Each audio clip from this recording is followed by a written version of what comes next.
ආයුබෝවන් මගේ YouTube channel එකට ඔබව ආදරයෙන් පිළිගන්නවා. අද මම පෙන්නනවා coffee cake හදන විදිය. ඒකම coffee butter cream හදන විදිය. අපි දැන් බලමු අවශ්‍ය ද්‍රව්‍ය මොනවාද කියලා. butter ග්‍රෑම් 250යි, සීනි ග්‍රෑම් 240යි, පාන් පිටි ග්‍රෑම් 250යි. මම මේකට බේකින් පවුඩර් තේ හැඳි දෙකක් දාලා කලවම් කරලා තියෙන්නේ. එතකොට බිත්තර 4යි Nescafe. දැන් Nescafe මම තේ හැඳි දෙකමාරක් උණු වතුර මේස හැඳි දෙකක දාලා දිය කරගෙන තියෙනවා. දැන් මේක Nescafe නැත්තම් තමන් පාවිච්චි කරන කෝපි වර්ගයක් පාවිච්චි කරන්න පුළුවන්. දැන් අපි බලමු මේක බීට් කරන විදිය. දැන් මම ස්ටෑන්ඩින් මික්සර් එකක් පාවිච්චි කරනවා. ඔයගොල්ලන්ට එහෙම එකක් නැත්තම් ඔයගොල්ලන්ට පුළුවන් normal beat එකක් පාවිච්චි කරන්න.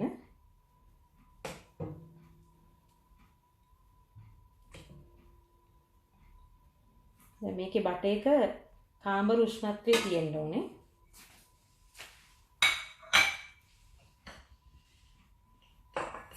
සීනි දාගෙන හොඳට සීනි ටික දිය වෙනකම් බීට් කරගන්න ඕනේ. දැන් මේක විනාඩි 10ක් විතර හොඳින් බීට් කරගන්න. දැන් මම මීඩියම් ස්පීඩ් එකේ බීට් කරගෙන තියෙනවා. මෙන්න මේ විදිහට.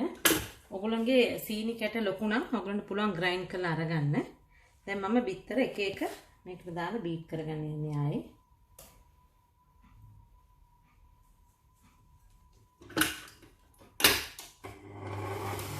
මේ වගේ මීඩියම් ස්පීඩ් එකේ. දැන් මේ වගේ හොඳට ක්‍රීම් වෙනකම් බීට් කරගන්න මේ විදිහට. දැන් මේකේ බිත්තර ගැන කිව්වොත් මම බිත්තර 4ක් දැම්මා. ඒක එක බිත්තර ග්‍රෑම් 50ක් වෙන්න ඕන. ග්‍රෑම් 50ට අඩු නම් ඔයගලන්ට පුළුවන් තව ටිකක් ඒකට එකතු කරගන්න. ග්‍රෑම් 50ට වඩා පොඩ්ඩක් වැඩි වුණාට ප්‍රශ්නයක් නැහැ. දැන් අපි පාන් පිටි දාන්න යන්නේ. මේ විදිහට පාන් පිටි පොඩ දාලා බීට් කරගන්නවා. මේක හයි ස්පීඩ් නෙවෙයි ලෝ ස්පීඩ් එකේ කරගන්න. අඩුම ස්පීඩ් එකේ මේ විදිහට.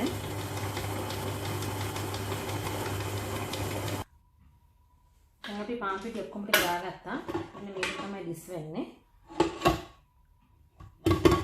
ඊට පස්සේ අපි මේ කරගත්ත Nescafe පොඩ මේකට එකතු කරලා හොඳට මික්ස් කරගන්න. කාට හරි කොෆි ෆ්ලේවර් එක වැඩියෙන් ඕන නම් තව Nescafe ටිකක් දාගන්න පුළුවන්.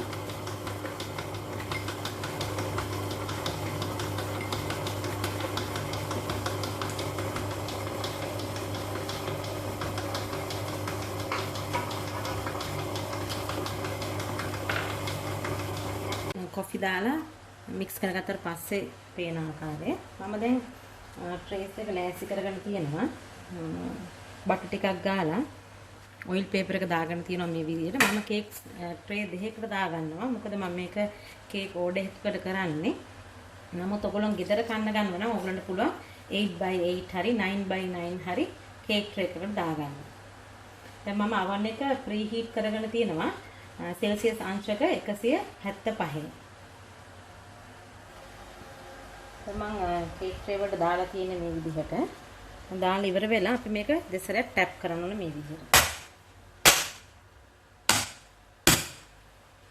දැන් මේක සෙන්ටිග්‍රේඩ් 175 විනාඩි 35ක් බේක් කරගන්න. දැන් මම මේක oven එකකින් අරගෙන ටික වෙලාවක් දැන් පොඩ්ඩක් නිමිලා තියෙන්නේ. මේක මම ගන්න කලින් ටූත් පික් එකක් ගහලා බැලුවා. ඒ ටූත් පික් එක හොඳට ක්ලීන් වෙලා එන්න ඕනේ. එතකොට තමයි ඒක හොඳට බේක් වෙලා තියෙන්නේ. දැන් සමහරක් විට ඔයගොල්ලන් කේක් එක විනාඩි 35ට වඩා යන්න පුළුවන්. ඒක නිසා විනාඩි 30ක් විතර ගියාට පස්සේ පොඩ්ඩක් බලන්න ඒ උඩ බ්‍රවුන් වෙගෙන එනවා නම් පොඩ්ඩක් ඒකට අරගෙන ටූත් පික් එක ගහලා බලන්න. මම කොෆි බටර් ක්‍රීම් හදන විදිය පෙන්වන්න යන්නේ. ඒ සඳහා අපිට අවශ්‍ය වෙනවා අයිසිං සීනි ග්‍රෑම් 340ක්. මම මේකට කොකෝ පවුඩර් තේ හැඳි එකක් දාලා හොඳට හලාගෙන තියෙනවා. ඊට අමතරව අපිට ඕනේ බටර් ග්‍රෑම් 80යි. මේක ඇවිල්ලා ක්‍රිස්කෝ බටර්. ක්‍රිස්කෝ බටර් ඔයගොල්ලන්ට ගන්න නැත්නම් මාවෝ බටර් පාවිච්චි කරන්න පුළුවන්. අපි මේ බටර් එක දාන්නේ දිය වෙන එක වළක්වන්න අයිසින් එක. නැත්නම් අපි හිතමු උෂ්ණ කාලවලදී බටර් වලින් විතරක් අපි අයිසිං කරොත් ඒක දිය වෙන්න පුළුවන්. ඊට අමතරව Nescafe තේ හැඳි එකයි. ඒක වතුර තේ හැඳි, කියන්නේ මද රස්න වතුර තේ හැඳි එකක් දාලා දිය කරගෙන තියෙනවා. දැන් අපි මේ මාව හරි ක්‍රිස්කෝ හරි ගන්නකොට ඒක අපි මේම පොඩි සීව් එකකින් යවලා තමයි ගන්න ඕනේ, පාවිච්චි කරන්න ඕනේ මේ විදිහට. මොකද නැත්තම් කැට හිටින්න පුළුවන්. මේ තියෙන්නේ මේ වගේ. මේ වගේ මුළු මාව බට එකම ඒ විදිහට කරන්න. දැන් මම බට ජාති දෙකම ලෑස්ති කරගෙන ඉවරයි. ඒක බීට් කරන්න යන්නේ. දැන් මම ස්ටෑන්ඩින් මික්ස් එකක් පාවිච්චි කරනවා. ඔයගොල්ලෝ ගාව තනි හෑන්ඩ් බීට් එකක් තියෙනවා නම් ඒක පාවිච්චි කරන්න පුළුවන්. දැන් අපි මේක ඉස්සලාම මේ බටර් දෙක මිශ්‍ර වෙනකම් බීට් කරගන්න ඕනේ. දැන් මම විනාඩි දෙකක් විතර බීට් කරගත්තා. දැන් ඊට පස්සේ අපි අයිසිං සීනි පොඩ දාලා බීට් කරගන්නවා. දැන් බීට් කරන ගමන් අපිට පුළුවන් Nescafe පොඩ්ඩක් එකතු කරගන්න. ඊට පස්සේ ආයෙ බීට් කරන්න. මම දැන් බටර් ක්‍රීම් එක සකස් කරගත්තා. දැන් මේක පොඩ්ඩක් ගරට වගේ තියෙනවා නම් ඔයගලන්ට වතුර ටිකක් දාගන්න පුළුවන්. වතුර ටිකක් දාලා අවශ්‍ය ප්‍රමාණය බලා ගන්න. මේ විදිහට සොෆ්ට් එකට තියෙනවා. මම දැන් කොෆි බටර් ක්‍රීම් එක හදලා ඉවරයි. දැන් මම ඊළඟ වීඩියෝ එකේ පෙන්නනවා කේක් එක බටර් ක්‍රීම් අයිසින් දාලා කොහොමද ඩෙකොරේට් කරගන්නේ කියලා. එතකොට අපි දානවා ඊමේල් ඇඩ්‍රස් එක ඩිස්ක්‍රිප්ෂන් බොක්ස් එකේ. ඔයගොල්ලෝ මොකක් හරි දැනගන්න ඕන නම් මට ඒකෙන් මෙසේජ් කරන්න පුළුවන්. නැවත හමුවෙමු අලුත් වීඩියෝ එකක් සමගින්. බොහොම ස්තුතියි.